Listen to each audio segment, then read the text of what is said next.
Greetings, my friends. I want to thank you all for subscribing. I want to thank all of my channel members for supporting me in this endeavor to save pop culture. And if you are not subscribed, please consider supporting this channel. We need you. Thank you. As my best friend and arch nemesis Harvey Cthulhu always says, the wages of woke is broke. And nowhere is that more apparent than at the Walt Disney Company.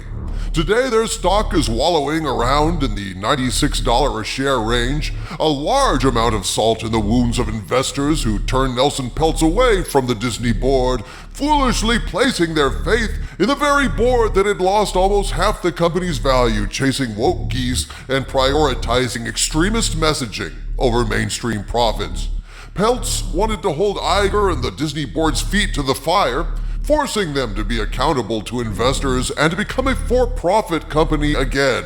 But now, Peltz is gone, divested of all Disney stock, and the seemingly inevitable downward slide continues inexorably as the damage Disney has done to their own company's reputation and public goodwill continues to manifest itself. Case in point, Star Wars. Folks, it's incredibly gratifying to see confirmation of things you've known were true all along, despite gaslighting, slander, abuse, and lies from shill supporters, and that's where we are right now, thanks to the expert analysis of the great Matt McGloin of Cosmic Book News, who yesterday published an article proclaiming, the Acolyte Nielsen Ratings, Disney Star Wars fan base plummets by 75%. That's right, my friends. Math and facts are troublesome things for corporations that count on baffling critics with bullshit and gaslighting fans with persistent mainstream media messaging saying, all is well, like Kevin Bacon at the end of Animal House, when in actual fact, their empire is quietly burning to the ground behind the scenes. At this point, looking at the numbers, we can see this is no exaggeration. The very definition of an empire burning to the ground must be losing 75% of your customers. I mean, my God, think about it. Since purchasing Star Wars and putting out the putrid sequel trilogy and all the Star Wars TV shows on Disney+, Disney has screwed the space pooch so badly, they have lost 75% of their fans. An extraordinary claim like this requires extraordinary proof, my friends, and thanks to Cosmic Book News' analysis of the situation, we now have that proof. So you mean that Kathleen Kennedy and Leslie Headland have schmucked up so bad they've driven away the vast majority of Star Wars fans? But what about the power of one? The power of two, the power of many. I think the power of many is confirmed, Harvey Cthulhu, if the many refers to failures. Disney has had nothing but failures after the amazing and rightly praised Mandalorian Season 2 finale. Star Wars was on life support after all the stupid abuse from KK and her little woke cronies, and Jon Favreau single-handedly brought Star Wars back to life. He mapped out an incredible trajectory for the Star Wars universe. Luke Skywalker was back as a Jedi Master, he was going to train Grogu, Mando was going off alone to seek his destiny, and Gina Carano was going to be kicking ass in Rangers of the New Republic. It was truly a miracle that Jon Favreau wrought, a miracle that Kathleen Kennedy and her allies systematically dismantled. She got Gina fired, canceling that series. Mando and Grogu were reunited even before Season 3 of The Mandalorian premiered. Luke was cast aside yet again. We got idiotic space Vespas in Book of Boba Fett, lesbian space witches rambling on about threads and the power of many. And now we see the fruits of Kathleen Kennedy's malicious incompetence. Let's look at the numbers, my friends, as presented by Matt McGloin. Quote, the Acolyte Nielsen ratings are in, and as expected, they're not good, with the numbers being the second worst for Disney Star Wars. We already knew the viewership was lower than Ahsoka, but it's also been learned the viewership is much lower than The Mandalorian by what looks to be nearly 75%. It's lower than Obi-Wan Kenobi, and it's even lower than the Book of Boba Fett. The Acolyte only beats Andor in terms of viewership, and really not by much. The Acolyte also cost nearly double that of Ahsoka, $187 million versus $100 million. I believe it's more personally, my friends, according to sources that I've heard, that basically they've been shooting on the Acolyte forever, and what we've seen is a bastardized version of like 3 different takes on it. While the Nielsen ratings reveal that Ahsoka's viewership is nearly double that of the Acolyte. Oh my god, and let's face it, Ahsoka was really bottom of the barrel, boring as shit. Disney and Bob Iger definitely can't be happy with these numbers, unquote.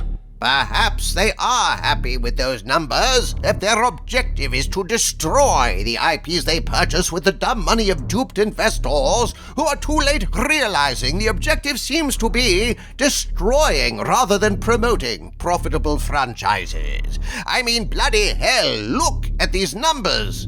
Indeed, O Skull of Calderon, let's look at the hard data here. Quote, The Mandalorian Season 3 premiere had 22.24 million viewings. The Mandalorian Season 2 episode had 18.76 million viewings. Obi-Wan Kenobi had 10.47 million viewings. Book of Boba Fett, which was wretched, had 9.73 million viewings. Ahsoka, see how we're just plummeting like a stone here, folks? Ahsoka had 8.2 million viewings. The Acolyte, the 2 episodes, had 5.95 million viewings. Andor had 5.07 million viewings. Oh my god. Just whoop. Kind of reminds you when Pac-Man gets eaten, doesn't it? The sound of ultimate failure. Obviously, what the data reveals here is that there's a significant difference in popularity when comparing the top show, The Mandalorian, to what's at the bottom, The Acolyte. The data reveals that a majority of fans who watched The Mandalorian did not tune in for The Acolyte or much of the other Star Wars shows. Nearly 75% weren't interested, as indicated by the significant 73.25% drop in viewership, unquote. And so we see, my friends, that since The Mandalorian Season 2, when Jon Favreau worked his miracle reviving Star Wars from the dead, viewership according to the Nielsen ratings have declined steadily as more and more fans have gotten fed up, shrugged, and walked away. Andor is at the bottom, but not deservedly so. I suspect that by the end of its run, when all the Nielsens are in, The Acolyte will be far below Andor in terms of ratings. Andor was actually a damn good show. It just wasn't really Star Wars. It didn't have that sense of fun and joy that characterized George Lucas's Star Wars.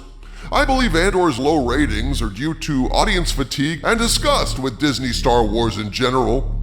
I think Andor was just a case of too little too late. So why did Acolyte's first 2 episodes beat Andor's first episodes? I suspect it's simply because everyone knew The Acolyte was going to be a shit show of spectacular proportions, and rubberneckers love a good train wreck.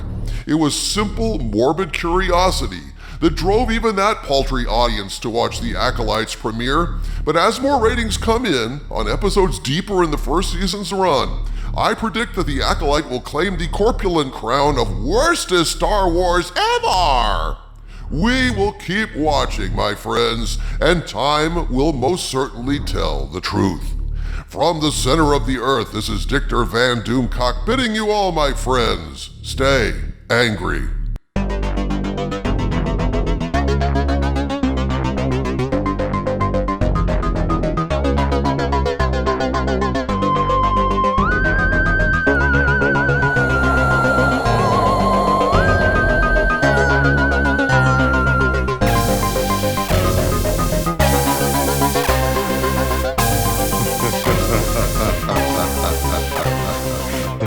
Ha ha ha ha ha ha ha ha ha ha.